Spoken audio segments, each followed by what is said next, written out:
In a surprising and bold move that's grabbing global attention, Kenya has launched a brand new initiative set to change its position in maritime defense, a project centered around the acquisition and development of military-grade submarines. Yes, you heard that right.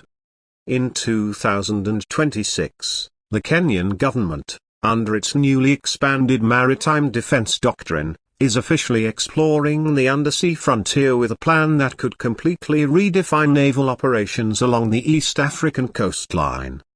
This new military submarine project marks not just a shift in defense priorities but a major technological leap for a nation that has traditionally relied on surface-level naval operations. So, what exactly is driving this change? It begins with strategic necessity. Kenya, bordered by the Indian Ocean, has over 536 kilometers of coastline, an asset that has remained underutilized in terms of underwater military capacity. With growing regional threats, international maritime disputes, piracy concerns, and resource competition in offshore zones, the need for stealthy, powerful, and flexible undersea assets has never been more pressing. In 2026, the Kenyan Ministry of Defense, in collaboration with international defense partners, finalized a procurement and co-development agreement aimed at bringing submarine warfare capabilities to the Kenyan Navy by 2030. This plan includes the phased acquisition of diesel-electric submarines that are not only cost-effective but well-suited to operations in the shallow and warm waters of the western Indian Ocean. Kenya's interest in submarines didn't emerge overnight.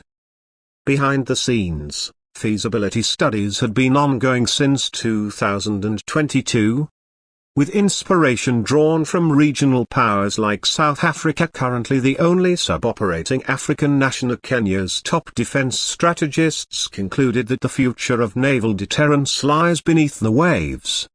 As a result, Kenya is now preparing to induct its first-ever submarine fleet, with a focus on training, technology transfer, and regional security impact. The initial plan includes the acquisition of 2 diesel-electric attack submarines, most likely from countries like Germany, South Korea, or Turkey, known for producing cost-effective yet powerful platforms like the Type 209, Type 214, and the Turkish Race class. These submarines are compact, agile, and capable of extended underwater endurance through air-independent propulsion systems, making them ideal for coastal patrols and silent reconnaissance. Let's dive into the specs that Kenya is looking at. While nothing has been confirmed officially, sources suggest that the Kenyan Navy is aiming for a submarine class with a displacement between 1,800 to 2,200 tons.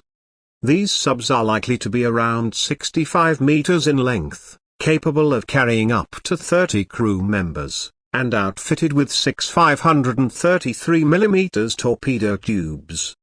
These tubes can deploy heavyweight torpedoes, naval mines, and even anti-ship missiles. This armament provides Kenya with an unprecedented capability to strike or monitor targets discreetly, without even being detected. Furthermore, the planned submarines would be outfitted with sonar and surveillance systems, enabling long-range tracking of ships, submarines, and unmanned underwater vehicles. Kenya is also exploring the integration of domestically developed or African-sourced technologies to maintain regional control over its undersea missions. A crucial component of the 2026 submarine project is the development of a specialized naval base on the Kenyan coast, most likely Manda Bay or near Kilifi. This facility will serve as the home port for the submarines, complete with advanced maintenance stocks, sonar calibration ranges, and simulation-based training centers.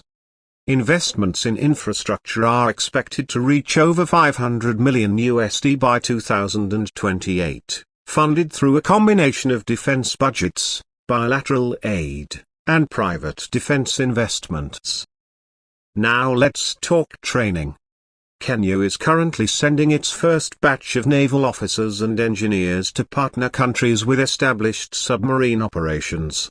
Countries like Germany, India, and South Korea are providing the curriculum for underwater warfare tactics, crew safety protocols, emergency escape operations, and technical maintenance. The training program is expected to run for a minimum of 24 months, after which the crew will be certified to operate Kenya's first submarines. But why is this project significant for Kenya and Africa as a whole? For one, it signals the evolution of African maritime defense capabilities. With only South Africa currently operating submarines, Kenya would become the second African country to enter the undersea domain. This shift would drastically change power dynamics in the Indian Ocean region, where control of maritime checkpoint, fishing zones, and seabed resources has become fiercely contested. Moreover, Kenya's submarine program could serve as a deterrent against piracy and illicit trafficking along the East African coast. Submarines offer a unique form of stealth surveillance. They can loiter near high-risk zones without being detected, capturing data and intercepting threats before they escalate. For example, pirates operating off the Somali coast often use satellite phones and small vessels. Submarines equipped with passive sonar and signal intelligence systems can track these communications and boat movements in real time, sharing this information with allied navies and security forces.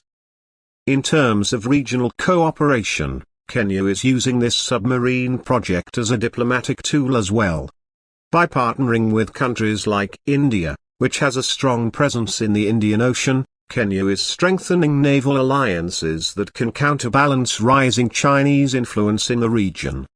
India has already shown interest in joint submarine training and technology sharing with Kenya, a move that would benefit both navies in terms of interoperability and coordinated patrols. Economically, the project is already creating opportunities for local industries. From dockyard expansions in Mombasa to the training of technical experts and engineers, the ripple effects are being felt across the defense industrial landscape. Kenya aims to localize at least 20% of the maintenance and parts manufacturing by 2028, building the foundation for a self-reliant naval engineering sector. Critics, however, argue that Kenya's focus on submarines is premature. Some suggest that the funds could be better spent on surface vessels, drones, or cyber defense. But the Kenyan Navy believes that the long-term strategic advantage of having underwater capabilities outweighs the short-term costs. They argue that with rising maritime competition for oil and gas reserves, Kenya cannot afford to be left behind. And there's another element to consider: future upgrades. Kenya is already planning ahead for the possible induction of unmanned underwater vehicles, UUVs, that can be launched from the submarines for reconnaissance or mine-clearing missions. These drones will provide real-time imagery and sonar mapping of the ocean floor, assisting in both military and scientific missions. There are also rumors that Kenya is exploring modular submarine designs. These designs allow rapid upgrades by replacing mission modules rather than retrofitting entire vessels. This approach keeps operational costs lower while ensuring the submarine remains adaptable to new technologies like electronic warfare suites or lithium-ion batteries. Now let's address the regional impact. With a submarine fleet, Kenya gains strategic depth, allowing it to monitor vast ocean areas, safeguard shipping lanes, and project power beyond its borders. It enhances Kenya's ability to participate in multilateral operations, peacekeeping missions, and anti-terrorism patrols. Countries like Tanzania and Mozambique are closely monitoring Kenya's progress. Some even speculate that Kenya's move could spark a new regional naval race in the East African bloc. The African Union's Maritime Security Committee has already started consultations on how to integrate Kenya's submarines into the broader regional security architecture without destabilizing the balance of naval power. On the international front, Kenya's submarine ambitions are drawing attention from NATO, AFRICOM, and the Indian Ocean Rim Association. These organizations see Kenya as a potential anchor in safeguarding key sea lines of communication and countering illicit trade and terrorism at sea. Discussions are already underway to involve Kenya in submarine rescue drills and regional submarine detection protocols. As the project moves into its next phase, Kenya is expected to unveil a submarine prototype or training mock-up by late 2026. This will be used to familiarize naval crews with interior systems, emergency procedures, and underwater maneuvering, all within a controlled environment. It's not just about buying submarines anymore, it's about developing a full-spectrum submarine force, complete with doctrine, logistics, training, and regional cooperation. To conclude, the 2026 Kenya military submarine project is more than just a headline, it's a milestone. It represents Kenya's determination to modernize its forces, secure its maritime interests, and step into a new era of silent strength beneath the waves. Whether this gamble pays off will depend on execution, regional diplomacy, and how effectively Kenya integrates submarines into its broader military strategy. But one thing is for sure, Kenya has made a loud statement by going underwater. And as the world watches, this East African nation might just redefine what maritime power looks like on the continent.